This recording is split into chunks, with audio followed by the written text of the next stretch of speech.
Michael Hernandez of MLH Media and Valley Fight News. I'm here today at the Royal Combat Productions Muay Thai card, and I'm here with Fight Science MMA coach Ian Harris. He is here to coach two of his fighters. Did you want to give us a little bit of details about those two gentlemen today?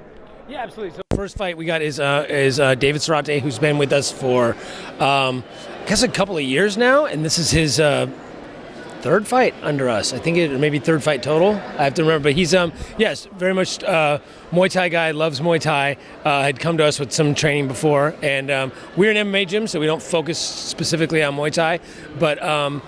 Yeah, and then we have Asher Tessler, who's 16. He's fighting for, they're doing a junior title. And Asher is another one of these guys. He's been with us for a long time, and since he was pretty little, like 12 or 13. And he's mostly a jiu-jitsu guy, actually. But he really wants to fight MMA, but there are no MMA for kids under 18, unless you do pancrase, which is no punching and kicking to the head.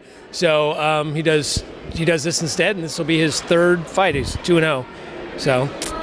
Yes, he has had quite the impressive streak over here at Royal Combat Productions, and he is looking to add a title to that resume at the young age of 16, which is absolutely insane. Some people aren't even getting their license at 16, and here you got a young gentleman that is possibly winning a Muay Thai title tonight in that age range. So how about you? You know, for your MMA, has there been anything that these young gentlemen have kind of taught you? Because I know sometimes as a coach, you learn a little bit from the men that you teach. Has there been anything teaching Tessler, you know, since the young age of 12, as you were saying, or teaching Serato that has really stuck with you as a coach and you plan to implement for your future athletes? I mean, I think the thing is, I've been doing this for a long time, so you learn with everybody.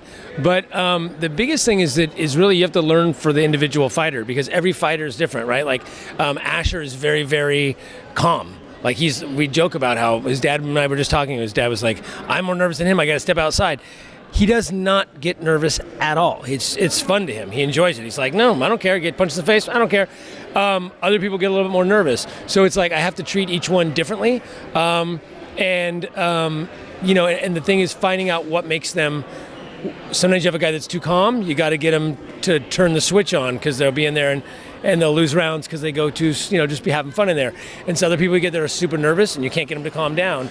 And you kind of have to find with each individual what makes them tick, what makes them turn on the switch, what makes them calm down.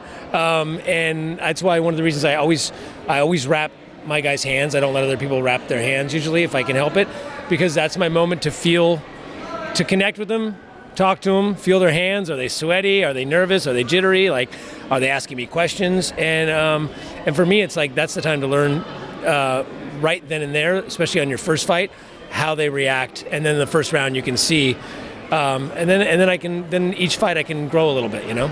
What are some predictions that you have for tonight, man? I mean, it's tough because.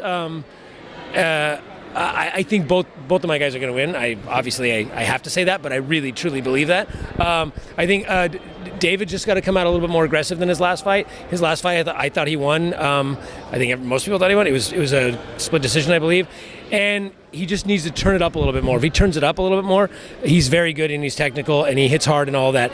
Asher. He hasn't lost a round yet. He got a 10-8 in his first fight because he got a knockdown.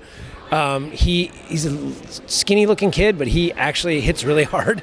And I think that we might see a knockdown. We might even see a TKO.